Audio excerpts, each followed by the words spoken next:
Hey guys, it's Friday, so you know what that is. It's Mash It Up Friday. So I'm going to be making a batch of beer. Today we're going to be making an old recipe of mine called the Hob Nobbin Porter. This one's going to be an all grain brew. If you're interested in seeing the recipe or what grains and everything I use for this recipe, it's down below. As I'm going to get the grains ready, I got my grains. This is 8 pounds of M&F Pale Malt. 2-row. We have Crystal Malt at 1 pound. This is the 40L type. We have some 1/4 pound of Chocolate Malt, and then we have let's see, 1/4 pound of Black Patent Malt. Now I use this bucket as my mash tun. It has a false bottom and a little valve on the outside. I pour the grains in on the top here.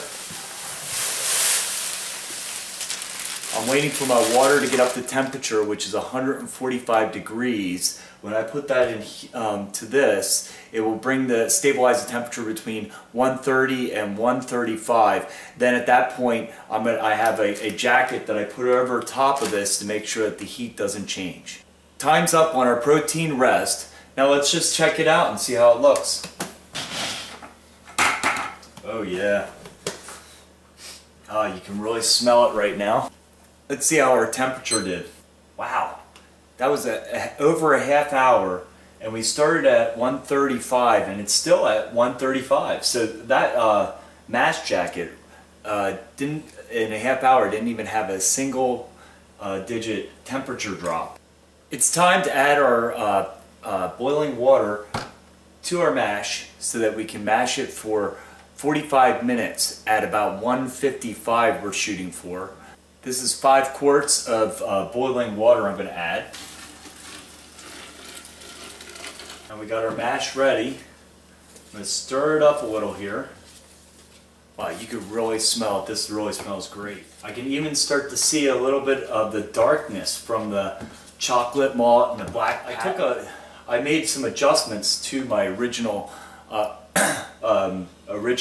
recipe for this mix. Originally, it had a little less crystal malt in it, and I added a little bit more crystal malt because my original notes were that it needed a little bit more body. So I added some crystal malt, and hopefully I'll get some body. Looks like it's 158. We're going to close this up, give it another half hour time. Our mash is done. So let's see how this looks right before we put the do the sparge.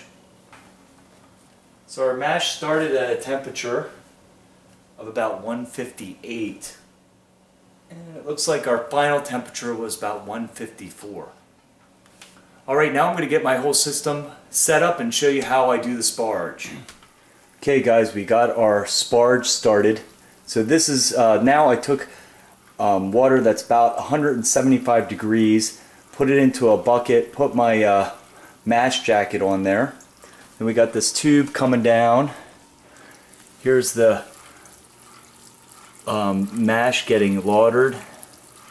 So it's working as my lauter tun, and then it's just going right down and into the pot. I always, with the pot, I like to put the lid on there, just make sure nothing gets in there to our brew, and it's nice. Check this out though, look at how dark that's coming out. Boy, this is I'm really getting excited. I finished sparging, and now I have my wort on the burners, getting up, trying to bring it up to a boil. While I do that, I want to show you guys what I do with the spent grains. That's right, I throw the spent grains into our compost pile. This makes perfect compost in the spring for my garden. Barley, the gift that keeps on giving. We have our brew pot to a rolling boil now, so I'm going to add my hops. And the first addition at 60 minutes is going to be Chinook.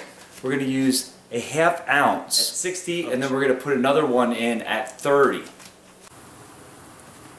Roll in, roll in, roll in. That's a rolling boil, man. Hops are in.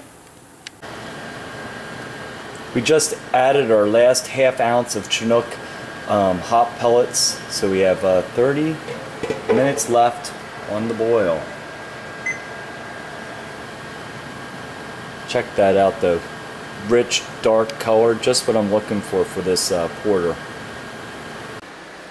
We're heading into the last minute of the boil, so I'm going to be putting in 1 ounce of Fuggles pellets. The wort is a chillin'. We just put this one in. It's looking good. Time to start pouring it into the carboy. Look at that dark elixir. Can't wait to see what the specific gravity is of this stuff. I just took my gravity reading and it came out as 1.05. Now I'm going to pitch my yeast and put it down in our basement to get brewed. So this is our London Ale. Oh, it looks like my dog Dexter came in. This is Wyeast London Ale 1028. Yeast is pitched. Oh, he likes the yeast. I can tell this dog's a beer dog.